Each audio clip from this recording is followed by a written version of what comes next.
Hablar de la locatio conductio, que es un contrato consensual, sinalagmático perfecto, bilateral, oneroso y conmutativo, mediante el cual una de las partes coloca a otro en el uso o uso y disfrute de una cosa, locatio conductio rei, o le presta determinados servicios, locatio conductio operarum, o le realiza una obra, locatio conductio operis, a cambio de un precio, merces, fijado y determinado por las partes. La distinción entre estos tres tipos no es obra de la jurisprudencia romana, sino de la doctrina posterior. Quien obtiene la ventaja es quien tiene que entregar la contraprestación merces, por lo que en las fuentes varía la posición del locator y conductor en cada caso. En la locatio conductio rei, locación de cosa, el locator cede al conductor el uso de una cosa, inmueble, urbano, rústico, casa, esclavo u otro bien mueble, obligándose el conductor a pagar un precio por dicho uso de la cosa. La locatio conductio operarum, locación de servicios, el locator arrienda sus servicios, trabajo por ejemplo, a cambio de una remuneración que debía pagar el conductor. No obstante, cabe aclarar que en la fuente se generaba cierta confusión en los términos, ya que con respecto a la locatio conductio operis o locación de obra, como una parte entrega el material con el cual la otra se compromete a realizar una determinada obra, hacer una estatua, construir una casa, confeccionar un traje, obligándose a aquel a pagar el precio, se considera locator a quien entregaba el material para hacer la obra y quien tenía que pagar el precio, y conductor o locatario a quien la realizaba. Para evitar confusión en cuanto a quien asumía la posición de locator y conductor, el Código Civil de Vélez Sarsfield, en su artículo 1493, directamente establecía que siempre el que paga el precio se llama en este código locatario, arrendatario, inquilino, y el que lo recibe locador o arrendador. El precio se llama también arrendamiento o alquiler. En la actualidad, el Código Civil Comercial de la Nación distingue, por un lado, el contrato de locación de cosa, artículo 1187, y reservándose los términos de locator, o sea, locador y locatario para dicho contrato. Por otro, el contrato de obras o servicios, artículo 1251, denominándose en cada caso contratista o prestador de servicios a quien se compromete o a bien a realizar la obra o bien a prestar servicios, respectivamente, frente a un comitente que es quien abona el precio si así se hubiera pactado, pues en el régimen actual puede ser gratuito. Regresando al derecho romano, estas tres figuras que fueron unificadas por la doctrina como locatio conductio, al igual que la compraventa, se le concedieron acciones in jus bona fide, de buena fe, la actio locatio ex locato para el locador, la actio conductio ex conducto para el locatario. La locatio conductio rei de cosas, el locador lo que hace es entregar la mera tenencia de la cosa arrendada al locatario para que éste pueda usarla y disfrutarla, es decir, praestare frui licere, prestar el disfrute lícito. La res, la cosa, puede ser cualquier mueble o inmueble, pero siempre que no sea consumible, pues se debe devolver la misma cosa. Puede ser también un derecho, usufructo o superficie.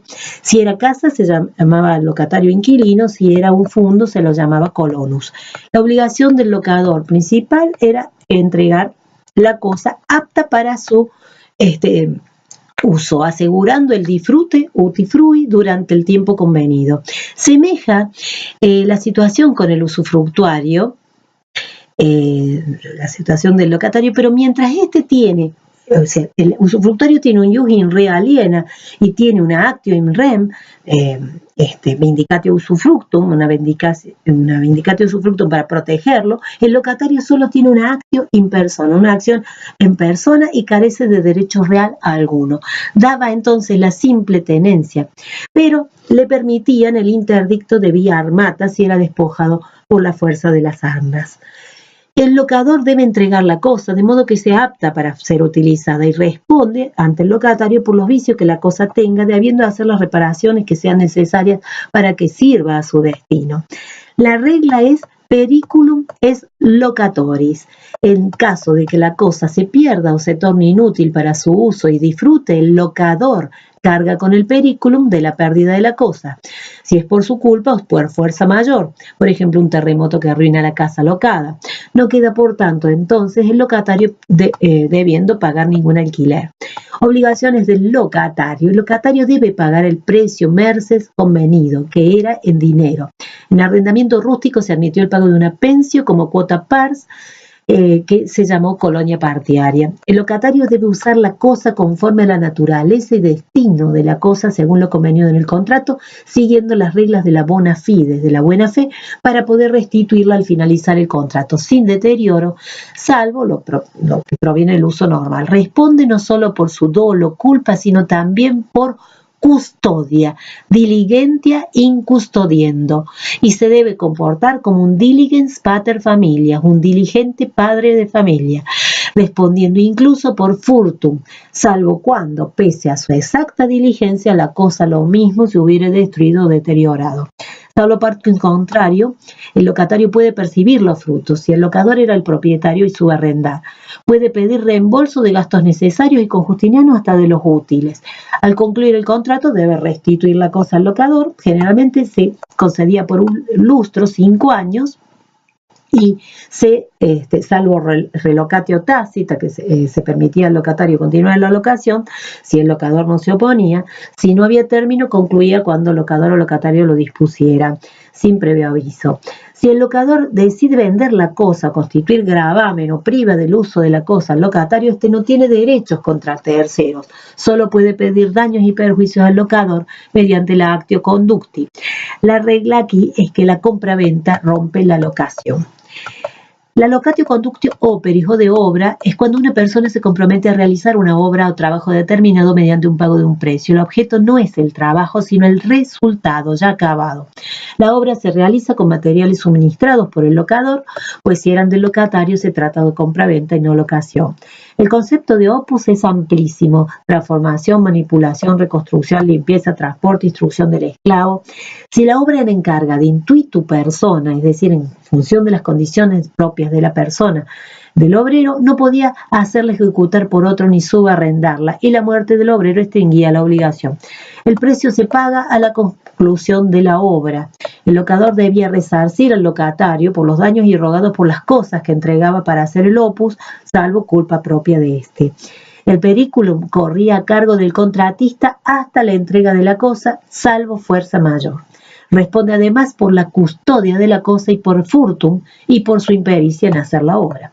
Locatio conductio operar uno de servicios. El locador es un hombre libre, a diferencia del servus, que arrienda su servicio o trabajo a otra conductor durante un cierto tiempo a cambio de una remuneración en dinero, merces o salarium, que este último le paga. Por eso se le llamó mercenarius. El locador tenía que realizar personalmente las óperas y convenidas, el locatario debía pagar el precio. El ejercicio de las artes liberales quedaba excluido, o sea, abogado, médico, eran gratuitas en un comienzo y luego se recompensó en la época imperial con honorario o munera. Bueno, veamos la sociedad. Convención o contrato consensual, bio, multilateral, sinalagmático perfecto, de buena fe, oneroso, conmutativo, por el cual dos o más personas llamadas soci, socios, se obligan recíprocamente a poner en común ciertas cosas, bienes o actividad de trabajo para alcanzar un fin lícito de utilidad común, repartiéndose las ganancias y soportando las pérdidas. En un comienzo existió la lertum non cito, dominio indiviso, consorcio naticio de los fili, después de morir de pater familia, después se emitió una sociedad artificial bajo el ejemplo de esta de los hermanos. También existió la politio, que era la del agrónomo, que dirige un cultivo en el fondo y participa de cuota de ganancias. Se conocieron varias en época clásica, la sociedad de todos los bienes, societas omnium bonorum, con que se forma un consorcio, todos los socios aportan, las societas questum o questuaria o mercantil de ganancias de adquisiciones con fin de lucro que provino del ius gentium, las societas un alicuius negotiationis para determinado negocio, por ejemplo vender y comprar esclavos, vender y comprar aceite, muy típica de los banqueros argentari. También societas unius rei para un solo negocio, una persona por ejemplo aporta un caballo, otra 3 para construir una cuadriga. Todas estas se unifican en la época justiniana como societas. La sociedad, hay que tener en cuenta, no es una persona jurídica y no tiene patrimonio propio. Hay comunidad entre los socios. Los requisitos es la pluralidad, 2 o más, y la affectio societatis, o sea, la intención de constituir una sociedad, y el objeto lícito común. Estaba prohibida la sociedad leonina. Hacen los socios recíprocas aportaciones, podían ser de distinta naturaleza, trabajo o bienes, si nada hay convenido tienen partes iguales. La regla es comunicatio lucri et damni, participación de ganancias y soportan las pérdidas. Según el aporte, fueron societas rerum, un aporte de bienes, societas operarum, un aporte de actividad común, societas mixtas, ambos aportes. Según el fin, questuarias con lucro, no questuarias sin el lucro. La administración corresponde a todos los socios, luego pueden tener un mandatario gestor que luego debía efectuar cesión. La responsabilidad de cada socio fue primero por dolo, luego por culpa in concreto. La extinción ex persona por muerte o capitis diminuto, máximo medio de un socio, ex rebus por pérdida o que salga del objeto de la sociedad, o haberse agotado el fin o tornado ilícito, ex voluntate por acuerdo o por expirar el plazo convenido, o por el ejercicio de la actio pro socio, que es la que tienen para hacer valer las obligaciones recíprocas, que sería la acción de rendición de cuentas societaria. La actio comune dividendo se utilizaba para la división del patrimonio común. Veamos el mandato. El contrato consensual de buena fe, bilateral imperfecto, gratuito, por el cual el mandatario o procurator se obliga gratuitamente a cumplir un encargo o gestión encomendado por otro, mandator o dominus negoti, dueño del negocio, que atañe al interés de este o de un tercero. Proviene del ius gentium. Etimología de manum dare, o sea, dar una mano, en definitiva, poder. Antes era encargo de confianza por vínculo de amistad. En Roma no se dio la representación directa en nombre del representado, por ello, al realizar el negocio, los efectos recaen en el mandatario y luego este debe transferirlos al mandante. Es gratuito, pues si no, sería locatio conductio. Luego, en derecho clásico, se admite el honorarium como reconocimiento.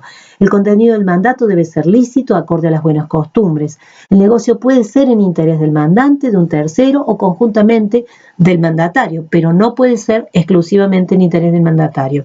Primero se reguló la procura, que era cuando el dominus entrega un esclavo, un liberto, la administración del patrimonio como procurador de omnium manorum, de todos los bienes, en tanto se diferencia del mandatum, que era una gestión de un servicio singular que se agota en cuanto se realiza en el acto. Pero en el derecho justiniano se llegan a identificar y se exige un mandato especial, por ejemplo, para enajenar, para adquirir posesión, propiedad o representar en juicio. El mandatario debe ejecutar la gestión en los términos convenidos, cumpliendo fielmente el contrato, sin excederse en sus límites. Primero el mandatario solo respondía por dolo, pero más adelante, ya en la época imperial, con Justiniano, hasta por culpa leve. Estaba obligado a rendir cuentas, debía entregar las adquisiciones, devolver lo no gastado con los intereses percibidos. La extinción del contrato era por acuerdo de partes o unilateral, renuncia o revocación, o por causas necesarias, vencimiento de plazo, muerte de mandante o mandatario. Solo en el derecho justiniano se autorizó el mandato post-mortem. Concedía acciones, actio mandati directa del mandante contra el mandatario, actio mandati contraria del mandatario contra el mandante. Precisamente por esto se le llama bilateral imperfecto, porque puede surgir necesidades de reembolsarse los gastos en que ha incurrido el mandatario, o porque ha contraído deudas en cumplimiento del mandato o pérdida, etcétera. Todo eso lo podía reclamar por la actio mandati contraria. Y con esto damos por concluido el segundo bloque de contratos consensuales y la bolilla 15.